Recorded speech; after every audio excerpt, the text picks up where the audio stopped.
Hey everybody, it's Dr. Brace here for Facial Plastics Friday. It's the first day of March. We're almost at spring. Beautiful sunny day today in Guelph. And today I wanted to talk about otoplasty or ear reshaping, sometimes called pinnaplasty. An otoplasty is commonly done in children before the age of 6, before school, so that they don't get teased about their ears, and it's usually for outstanding ears. So this little curve here is called the antihelix, and sometimes in kids it's not formed, and so the ear stands out like this. It's sometimes called bat ears, prominent ears. There's lots of different names for it.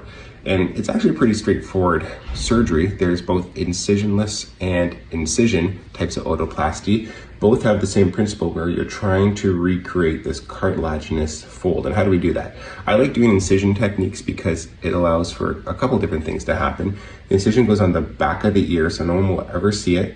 You then pass a suture through the cartilage but under the skin to then create the bend. And usually you need 3 or 4, they're called Mustarde sutures.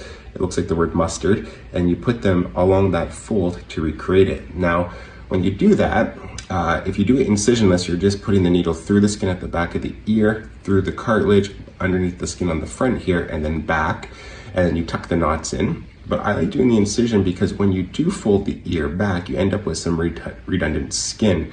And so when you take a little ellipse of skin out from the back of the ear, it does 2 things. 1, you don't get a fold of extra skin behind the ear. And 2, taking that skin out is an extra level of pull because you're shortening that distance behind the ear, you're suturing it closed. And if your sutures pop out or break, you have this extra level of pull where your ear doesn't necessarily spring back. I've seen a few people that had incisionless otoplasties where sutures have broken for whatever reason and the ear has recurred back, and so I've never had that happen with incision otoplasties, and that's why I like to do the incision. It's a great surgery which makes a huge change, and it can be done under local anesthetic. So we just numb up your ear with lidocaine. Everything is done behind the ear. You can hold a mirror during the procedure and watch and have a kind of a say of where the final position is.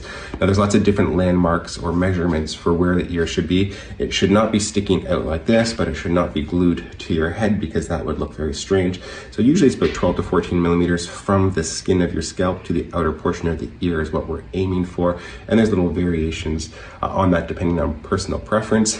The other thing to know is if you over tighten your sutures, you can end up with a telephone ear deformity or a reverse telephone ear deformity where it bends. So you want to make sure that the ear looks normal at the end of the procedure, and which is why I like to do it under local anesthetic, because you have a say of what it looks like and where the ear position is, and you can see before I put a big wrap on and cover it that your ear looks normal. So that's otoplasty. I'm going to show an example here of a unilateral or 1 ear otoplasty. This patient is just a year out from this procedure, which was life-changing for her. She went her whole life wearing toques or hats to hide her ear, and now she wears earrings, which makes me really happy because she's proud to show off her ears. Everyone have a great weekend and happy Facial Plastics Friday.